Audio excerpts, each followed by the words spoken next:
اس video کو شاید آپ نے پہلے دیکھا ہو، لیکن شاید آپ کو اس کا پس منظر معلوم نہیں ہے کہ آخر یہ عورت کعبے کے سامنے اس طرح سے ریئیکٹ کیوں کر رہی تھی۔ کیا اس کو کوئی بیماری تھی یا پھر کوئی اور وجہ تھی؟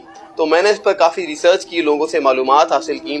اس کے بعد میرے علم میں یہ بات آئی کہ اس عورت کو بیچاری کو جو یوں ریئیکٹ کر رہی ہے جیسے اس پر کوئی جن کا اثر ہو یا پھر کچھ اور مسئلہ ہو، تو ان لوگوں نے مجھے یہ بتلایا کہ اس بیچاری عورت کو خانہ کعبہ نظر ہی نہیں آ رہا تھا، جبکہ یہ اپنی آنکھوں سے نابینا نہیں تھی، آنکھوں سے اندھی نہیں تھی۔ اللہ بتائیں، یہ بیچاری اس لیے پاگل ہو رہی تھی، رو رو کر ہلکان ہو رہی تھی، چیخ رہی تھی، کیونکہ اس کو خانہ کعبہ نظر نہیں آ رہا تھا۔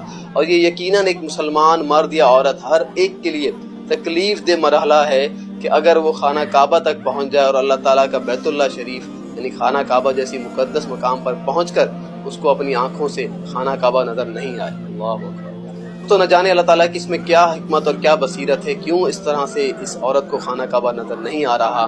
بہت سارے لوگ کہہ رہے تھے کہ یہ بڑی گنہگار عورت ہے کہ اس کو خانہ کعبہ نظر نہیں آ رہا، اور بہت سارے لوگ یہ بھی کہہ رہے تھے کہ یہ بیماری ہے اور اس کو دورے پڑ رہے ہیں اس طرح سے بیماری کے، اور کئی لوگ کہہ رہے تھے کہ اس کے اوپر جن کے اثرات ہیں۔ لیکن آپ کو بتاتا چلوں کہ خانہ کعبہ کے اندر کوئی شرارتی جن داخل نہیں ہو سکتا، یہ اللہ تعالیٰ کا مقدس مقام ہے، اللہ تعالیٰ کا مقدس گھر ہے۔ اس طرح کا ریئیکٹ کرنا یقیناً یہی ہے کہ اس بیچاری عورت کو خانہ کعبہ نظر نہیں آ رہا۔ اللہ تعالیٰ سے دعا کریں اللہ تعالیٰ ہم سب کو گناہوں سے بچائے، ایسے گناہوں سے بچائے کہ اللہ تعالیٰ ہمیں اپنے آپ سے کہیں مردود نہ کر دے۔ اللہ